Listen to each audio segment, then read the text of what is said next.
Assalamualaikum warahmatullahi wabarakatuh. Hai para pencinta catur dan para caturmania, selamat datang kembali di Legenda Catur Dunia.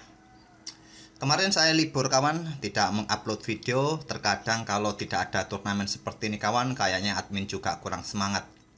Oke, kita akan lanjutkan untuk mengulas game-game Gambit kawan. Kemarin lusa kebetulan ada yang merequest Evans Gambit, dan hari ini akan kita ulas permainan Evans Gambit. Nantinya ulasannya hanya cukup sampai tahap pembukaan kawan. Sampai middle game saya kira ide-ide ada di tangan kalian. Apakah nanti melanjutkan dengan permainan agresif, atau dipasang dengan stem kalem, atau ya terserah kalian nanti kawan pada permainan endgame. Tapi biasanya dalam permainan Evans Gambit, putih akan menunjukkan permainan yang super agresif.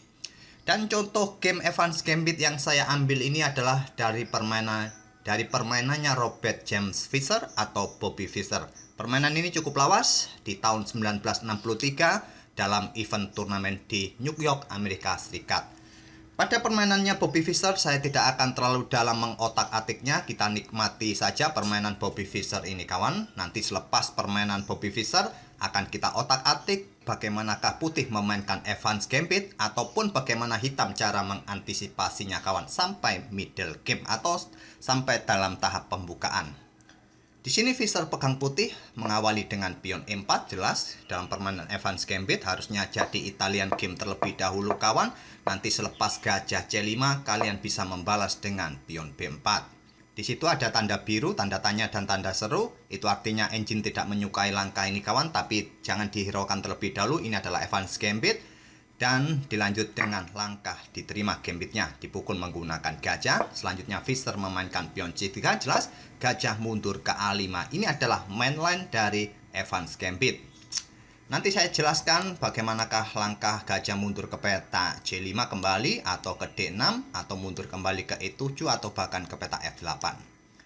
Gajah A5, Fischer melanjutkan pion D4, setelah pion pukul pion, Fischer rokade, dan pion D pukul pion C3. Hitam terus menghabiskan atau memakan-makan pion. Selanjutnya menteri B3, jelas incarannya peta F7, di backup oleh menteri E7. Langkah ini tidak disetujui engine, tapi bahkan pemain-pemain level atas atau level middle kawan, banyak juga yang memainkan menteri ke E7.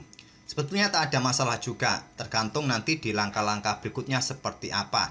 Engine lebih menyarankan peta F6 setelah gajah G5, menteri bergeser ke G6, selanjutnya kuda pukul pion C3, bisa kalian pukul balik, dan setelah dipukul balik, kuda F6 baru bisa dimainkan, dan selanjutnya bisa rokade. Terlebih dahulu biasanya putih memainkan pion E5 dan kuda akan bergerak ke E4. Kita kembali ke langkah aslinya, menteri E7. Dan di sini kuda pukul pion C3, tidak langsung dipukul balik kawan. Di sini hitam melanjutkan pengembangan kuda F6, langkah yang logis sebetulnya agar rajanya segera bisa rokade. Tapi di sini raja kemungkinan tidak bisa rokade lagi kawan. Di sini Fischer melanjutkan dengan langkah kuda D5, mengancam menteri atau menantang pertukaran kuda. Pertukaran kuda diterima, dipukul balik oleh pion E, sekali lagi mengancam kuda, dan lajur E terbuka kawan. Tapi untuk sementara beteng tidak bisa digeser ke lajur E untuk mengancam menteri karena ada gajah di sini. Perlu diperhatikan bagi putih. Di sini kuda ke E5, langkah terbaik adalah rokade mengorbankan kudanya tadi kawan. Tapi posisi hitam sudah mulai kolaps tadi kawan. Langkah kuda F6 merupakan kesalahan utama dari hitam. Selanjutnya kuda pukul kuda, dipukul balik oleh menteri, gajah B2 menyerang menteri. Menteri bergeser ke G5, langkah terbaik adalah bergeser ke E4 untuk tetap menjaga lajur E kawan, agar beteng juga tidak bisa bergerak di sini. Nanti bisa disikat oleh gajah. Jika dipukul balik masih bisa dipukul balik oleh menteri hitam tadi. Peta G5 dipilih oleh lawan Bobby Fischer, dan di sini pion H4. Bobby Fischer kembali membuat langkah pengorbanan, diterima. Langkah terbaik menteri ke peta G4 untuk tetap menjaga pion G7-nya. Pion ini diterima oleh hitam atau lawannya, kebetulan namanya Ruben Fine kawan, dan di sini gajah pukul pion G7 mengancam beteng. Beteng digeser, selanjutnya beteng E1 skak, raja bergeser ke D8, di sini menteri ke G3. Dan pada posisi ini lawannya Bobby Fischer menyerah di langkah ke-17. Hitung-hitungannya kawan, pada posisi ini 7 langkah lagi akan skakmat.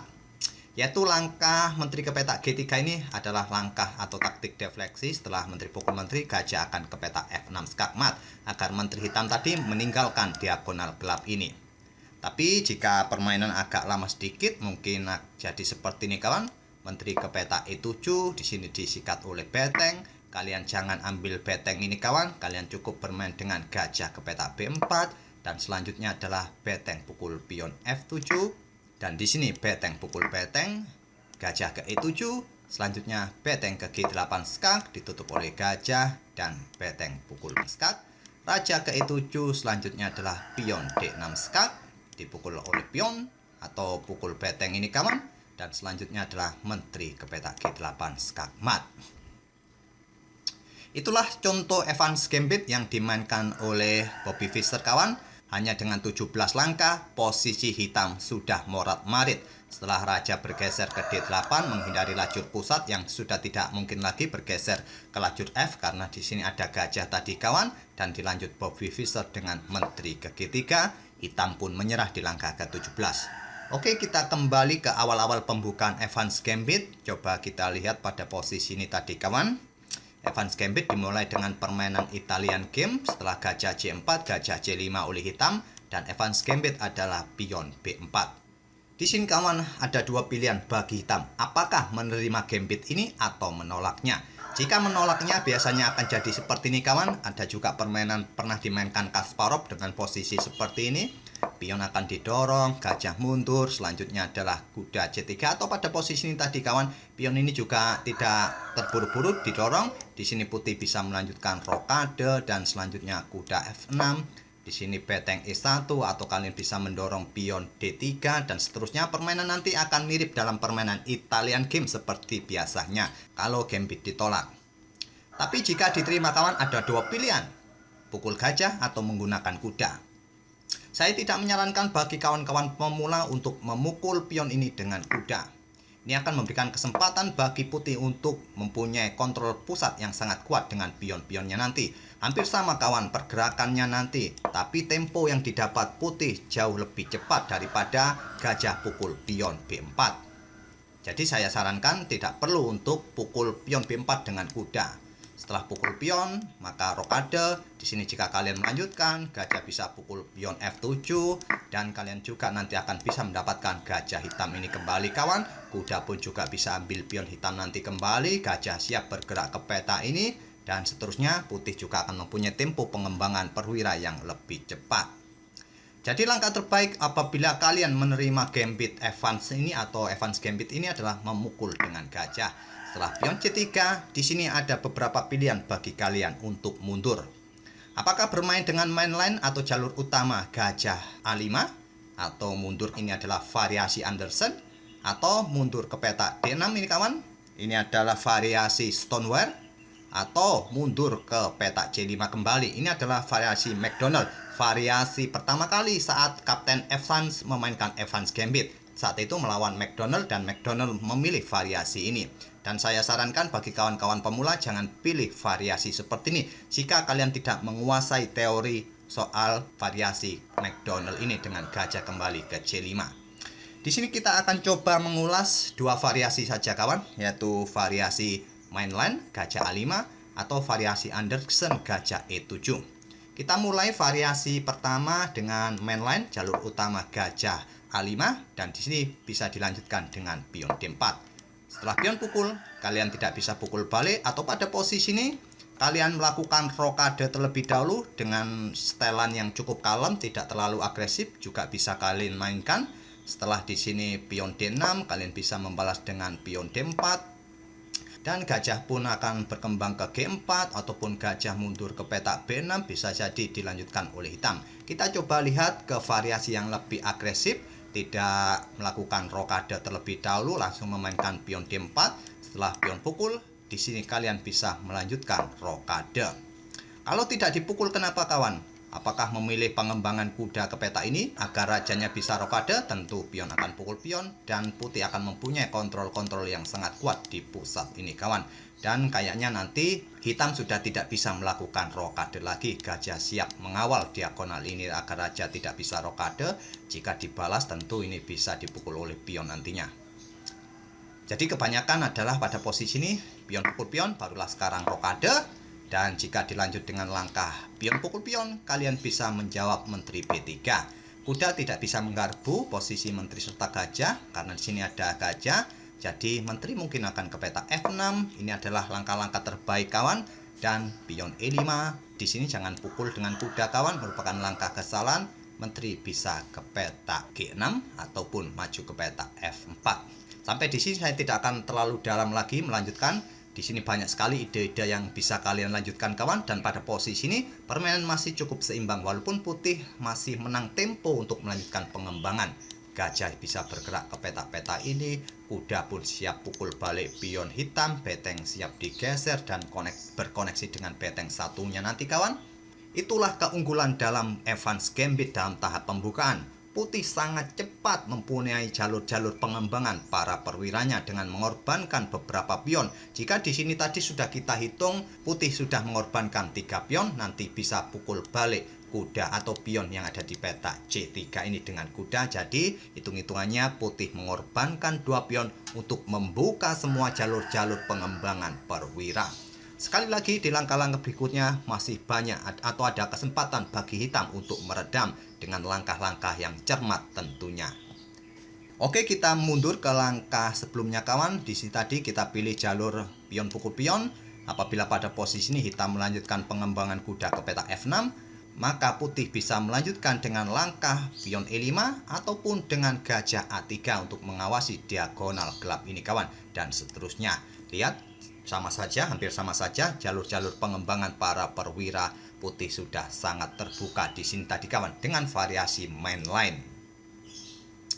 Apakah kita lanjut langkah ini sampai middle game, sampai bikin kepala kita pusing juga, sampai kalian sudah tidak bisa menghafal lagi atau sampai bingung dengan penjelasan admin?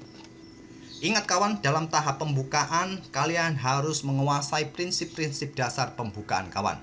Karena walaupun saya menjelaskan satu persatu langkah sampai middle game, bagi kawan yang ingatannya sedang-sedang saja, saya yakin nanti beberapa langkah kemudian akan lupa. Jadi saya tidak perlu melanjutkan lagi langkah-langkahnya, banyak sekali ide-idenya di sini bagi kalian putih ataupun hitam.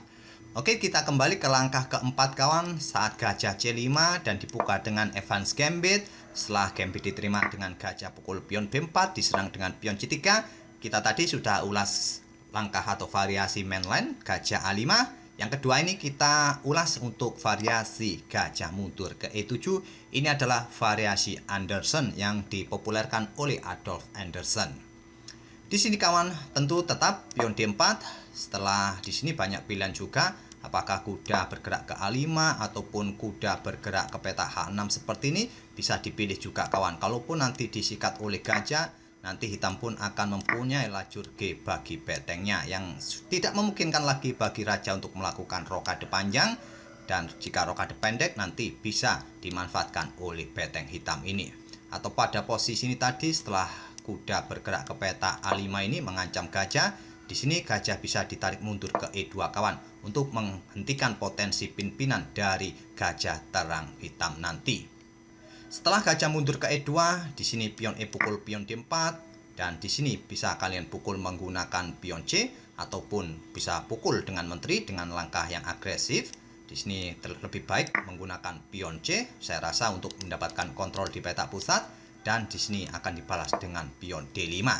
Dengan variasi ini kawan, kayaknya lebih solid daripada gajah mundur ke peta A5, dan ini akan memungkinkan bagi hitam untuk mendapatkan tempo untuk mengcounter atau juga membuka jalur-jalur pengembangan para perwiranya. Setelah pion E pukul pion D4, di sini bisa dilanjutkan dengan pion C6 membuat langkah pengorbanan, ataupun memukul balik menggunakan menteri juga tak ada masalah kawan. Dan coba perhatikan sekarang dengan variasi gajah mundur ke E7 ini kawan, terlihat putih juga banyak sekali jalur-jalur pengembangan hampir sama, tapi di sini hitam terlihat sangat solid, mempunyai kesempatan juga mengembangkan kuda nanti ke peta F6 untuk segera rokade. Gajah terangnya pun juga siap dibuka atau dikembangkan ke peta G4 ataupun ke peta F5 dan seterusnya kawan. Juga rajanya mempunyai opsi untuk rokade panjang atau rokade pendek. Terserah kalian kawan pada posisi seperti ini tadi. Apakah kalian setelah menerima gambit, diserang dengan pion C3, memilih jalur A5 ataupun gajah E7. Setelah melihat penjelasan saya, mana yang lebih solid dan lebih cocok bagi kalian apabila menerima gambit ini. Sekali lagi saya tekankan bagi kawan-kawan pemula, tidak perlu mengingat satu persatu langkah-langkah dalam setiap pembukaan yang diajarkan di Facebook, di buku-buku. Yang terpenting adalah bagaimana menguasai prinsip-prinsip dasar pembukaan. Nanti hasilnya sama kawan seperti langkah-langkah yang sudah pernah dimainkan di game-game sebelumnya atau di game-game yang lain. Nanti juga hampir sama, nanti secara otomatis kalian bisa melangkah seperti dalam teori-teori pembukaan. Jadi saya tadi sengaja memang tidak sampai terlalu dalam di middle game, sampai banyak variasi, sampai beberapa variasi itu bisa juga membingungkan kalian. Yang terpenting bagaimana kalian bisa menguasai dasar-dasar pembukaan. Semoga video tadi bisa menghibur dan memberikan wawasan dalam permainan advance gambit, khususnya dalam jalur utama ataupun variasi gajah E7 dengan variasi Andersen. Semoga kawan-kawan juga tidak bingung dengan penjelasan saya, dan kita akan bertemu di video-video berikutnya. Terima kasih. Wassalamualaikum warahmatullahi wabarakatuh.